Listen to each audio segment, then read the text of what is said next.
So, Paddock. Are you here as Major Paddock of the UIR, or Private Paddock of the COG? Whichever one you like less. The Open Arms program may have given you our uniform, but you and I remain enemies. Fine. Let's settle this like enemies then. Hey, that's enough! Stand down.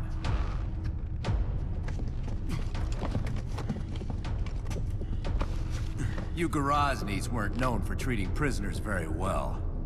I'm sure you know nothing about it. Oh, I wouldn't say that. You don't seem like a man who takes orders. Why even follow Baird? You might say I had an ulterior motive. Hey everyone, so Gears of War is back. Gears of War Judgment. This time, instead of being or controlling Marcus, you are with Baird's new squad, or I guess Baird's previous squad, because this takes place before Gears of War 1. Anyways, there's a few things that are different in this one. Instead of chapters, they're testimonials. Baird's crew has gotten into trouble, and the judge, I guess, they're prosecuting them. So each person in the team is telling a different part of the story. So as the game progresses, you get to hear their side of it, but I guess it really is a group story. It's just told by different people, which gives you the opportunity to play different characters.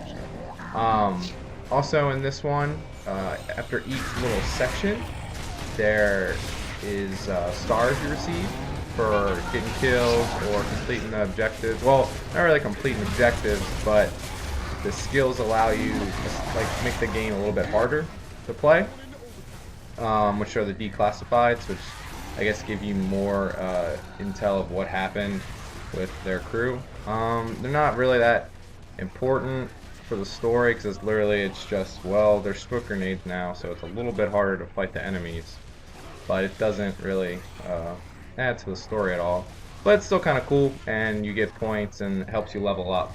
So I guess you can, when you get on the multiplayer, you'll be higher level, and it makes you look cooler, I guess, or it makes you look like you're more of an advanced player, maybe? I don't know.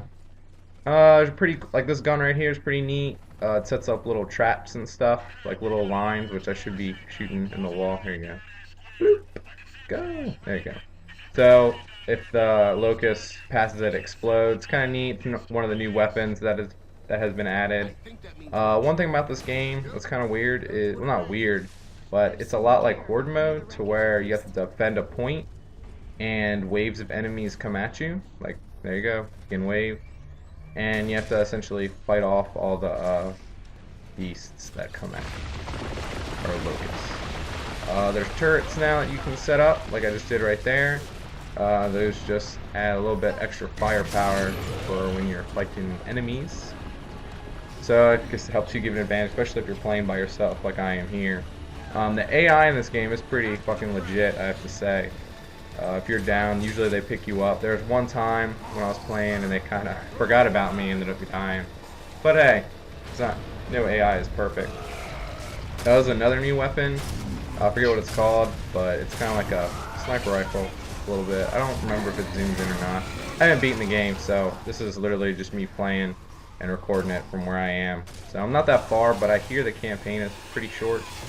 And after you unlock the main campaign, you unlock a second campaign, which takes place during Gears of War 3, when Cole and Baird went off and did their own little thing. But this game is pretty fun. I enjoy it. If you like the other Gears games, you should like this one. I can't see why you want it. There's really nothing new, I guess, gameplay-wise. Well, like the structure's still the same, where it's a cover shooter. But another cool thing that they did add was that grenades, instead of switching to grenades on the D-pad, you just hit left bumper and that tosses them. So it's very similar to, I guess, like a Halo type thing. It seems like now, with the new multiplayer modes and the style of gameplay, they've tried to recreate the control scheme from the Halo games and Call of Duty.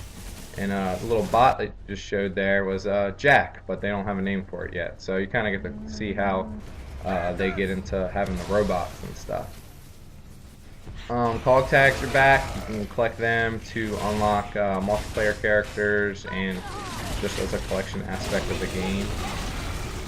You get banners again, or I guess medals, which is just like previous Gears of War 3, where it helps you upgrade your skills, not upgrade your skills, but level up your character. Here in multiplayer, there are prestige classes, and corpse enemies back. Look at that. Boom, pretty easy to kill though, which was kind of upsetting. So I was like, oh shit, shit's gonna go down. But it took like 2 shotgun shells and it was done. Canis are back. Tickers. There's a new enemy called a Berserker? Or not a Berserker. Berserker is the big one. I don't remember what it's called, or maybe a Rager. They're like really skinny looking grubs that have like a sniper rifle looking thing. And before they die, all of a sudden they get like, they grow in size and spikes appear. And they charge at you, and then the only way to kill them is with a shot in the head. So, still not that difficult to beat, but I think there are 1 hit down, so it hits you once. You have to get a teammate to come and revive you, which kind of blows ass. I hear there's new grenades in this too. There's a medic grenade which heals you. I have not run into that yet, but I've not played online, just campaign mode. So I don't think there's really anything else to talk about. We do have a review up for Toast. New stuff coming on. We actually have a BioShock review coming up Sunday, most likely. I believe we'll post that Sunday. And this is Gears of War, and I hope you like what you see and you go out and buy it, because it's definitely, if you're into multiplayer games or if you're a fan of Gears of War, definitely pick it up. Makes me want to go back and read some more of the books to get more of a backstory. So, hope you enjoyed it, and we'll talk to you later.